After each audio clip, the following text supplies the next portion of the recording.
Italian Soccer Addict broadcast. My name's Graziano, and I'm your host. The title race may be over, but that doesn't mean there's nothing left to talk about. Au contraire, as there are second place and relegation battles, there's a talk of Alabama and the 40 Thieves, and 3 historic firsts. Let's see who made history. Hats off and scarves on to an unstoppable Juve team who won their 5th consecutive Scudettos in a row. That makes 34 for their illustrious history. They are the first team in Italian history to have won 5 in a row twice. They first turned the trick in the early 1930s between 1931 and 1935. But this year's Scudetto's win was really remarkable as they started the season poorly by only earning 12 points in the first 10 games. As of November 1st, they went 26 in a row without losing 1 match. And out of those 26 games, only 1 tie.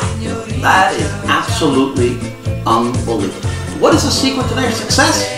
Alright, let's find out. How does Juve do it? Alright, here's the story. Here's what happens.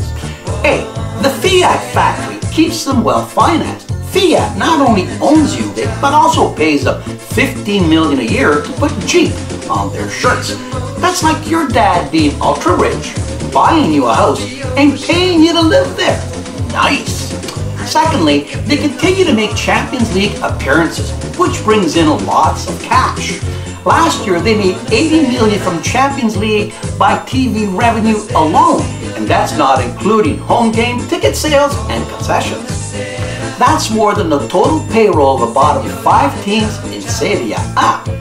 Number 3, they have their own stadium and earn all the money from parking, beer, food, and shirt sales. They were the first Italian team to build their own privately owned stadium. Steady sources of income. They can afford to buy top quality players like Buffon for $52 million in 2001 and are not forced to sell players to balance the books like Milan had to do when they sold Thiago Silva and Ibra for $65 million. Next, their new stadium built in 2001 is an intimidating place to play for both visitors and refs. Right, Mr. Rizzoli? Oh, sorry, that was in Torino. Congratulations to a job well done. Now, if only they can fix that Champions League thing, because while Juve rules Italy with double the amount of Scudettos than their closest rivals, Milan and Inter have 18, internationally, they fall behind Inter, who has 3, and Milan, who has 7 Champions League wins. Internationally, they also fall behind other domestic dominators such as Bayern, Real Madrid, Barcelona, and Man U. Come on, Mr. Agnelli, sell some more Fiat 500s because Italy desperately needs Juventus to win a Champions League title. Go get Ibra and Benitez because Milan and Inter. In Serie A, Torino started the week by blasting Udine 5-1. Il Gallo Andrea Bellotti scored 12 goals of this year. This Udine loss leaves them only 3 points from the drop zone. In other relegation play, Palermo got an 18th minute goal from Vasquez and an own goal to beat Sampdoria 2-0. They are now tied with Carpi for the last salvation spot. Do you think they'd be fighting for relegation if they hadn't sold Dybala and Bellotti? The last week, wild rumors in Italy had both Milan teams being sold to Chinese investors. This talk must have distracted them as they both struggled. Inter loses out on Champions League as they were beat by Lazio 2-0. Miroslav Klose closed that door in the 8th minute. Milan did only marginally better because they needed a 90-second penalty to tie relegation-bound Frosinone 3-3. This is the way I see it. In Italy, the rumors have been rampant lately that Milan Supremo Silvio Berlusconi is in negotiation with Chinese group Alibaba to sell Milan for an reportedly $700 million. Well, when Alibaba whispers open sesame, he's going to find that the Milan cupboard is bare.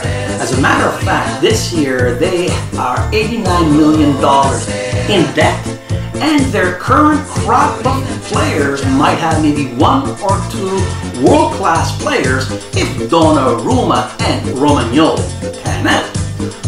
700 million for this team? I really wonder who the 40 Thieves are.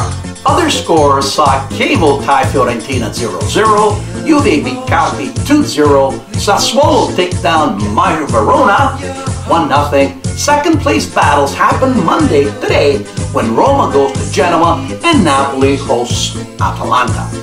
This is the Good to Know portion of the show, and it also features two historic firsts. First of all, Crotone has been promoted to Serie A. It is the first time in their history, and they are the third team from Calabria to be promoted. And here you thought Crotone was just, geez, shame on you. Number two, another historic first, sees Benevento promoted to Serie B. That hasn't happened in 87 years. Their name goes from Benevento to Benvenuto. And finally, in the EPL, Ranieri's Blue Foxes are within a whisper of winning the EPL title, something that no one could have predicted. As a matter of fact, the odds were 5,000 to 1 against them winning. They scored a 1-1 tie in Old Trafford against Manchester United. Let's see now. Had I bet 1,000 lira at 5,000 to now, right now, I'd be sitting on a jackpot of $17. Yes, that's it for this week. Please keep watching. Ciao.